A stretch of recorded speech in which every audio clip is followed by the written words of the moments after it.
gore, and I shouted into the van. "Is anybody in there? Can you hear me?"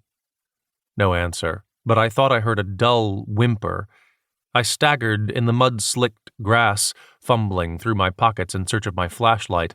Then the stench reached me, penetrating the rain, an acrid odor I would recognize anywhere. Heat and burning grease. My attention snapped back to the smashed nose of the van, and in the blackness I thought I saw a soft glow. An electrical fire, probably. A ruptured battery, a torn cable, or just pure engine heat collided with combustible debris. It could be any one of 100 things, but the prospect of a vehicle fire cut my opportunity for a rescue attempt in half. Grabbing the mangled door, I gave it one desperate tug before knowing the effort was useless. The door was distorted beyond any hope of opening.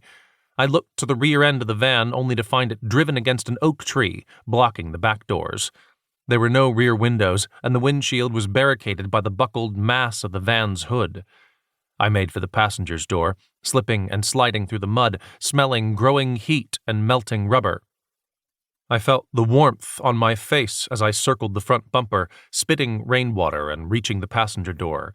It was smashed also, but not as badly. I hit my knees and ducked to look through broken glass into a darkened interior. More of the car clutter I'd seen in the sedan littered the upturned ceiling of the van, joined by a trace of blood and an abandoned shoe. And then I saw the second passenger. It was a woman, stretched out on the floor, clutching her arm and moaning softly. I couldn't see her face, only her torso up to the chest, visible as vague shadows in the near-perfect dark. "I see you," I called. "Lie still, I'm coming." I grabbed the door handle and jerked. It was plastic and decades old. My adrenaline-charged yank tore the handle clean off with a brittle snap, but the door didn't open. I ripped my shirt off, peeling soaked fabric over my head and wrapping it into a makeshift boxing glove to smash away the remaining glass. The growing fire was more than a smell now. Light leaked out of the engine bay and around the mutilated hood, offering limited illumination of the interior. I pounded away the remnants of the passenger window and saw the woman drag herself backward, crying out in fear at the sight of fire. She reached for the back doors. "There's a tree!" I shouted. "You can't go that way! Come toward me!" I yanked on the door. With the passenger side A-pillar smashed in, the window space alone was too narrow to force my bulky frame through, but the woman looked petite enough. "Come toward me!"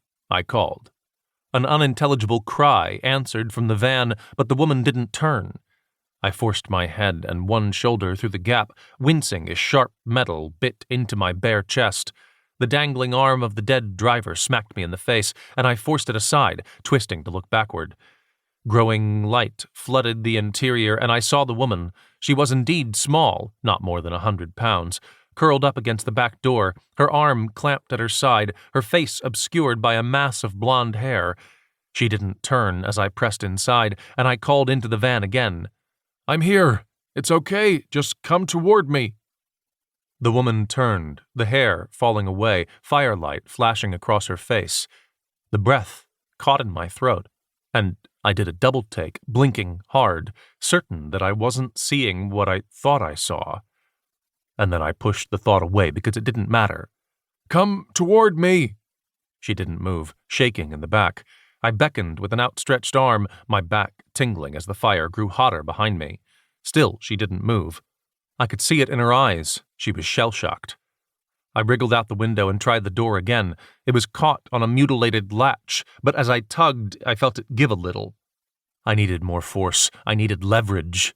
The tire iron. I fought to my feet and raced to my truck, still parked in the rain with both headlights blazing.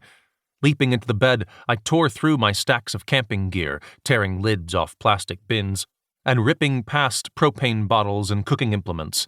A quick glance to the van confirmed that the fire was growing, and my heart rate spiked. I could see flames licking out of the engine bay, flickering taller as they ignited more combustible components. Gas lines fed that engine bay, and there was a good chance one or more of them was ruptured. From there, it would be a short path for the fire back to the fuel tank suspended almost directly above the shell-shocked woman. My fingers touched the tire iron, and I sprinted for the van. I smelled gas as I circled the nose and reached the door.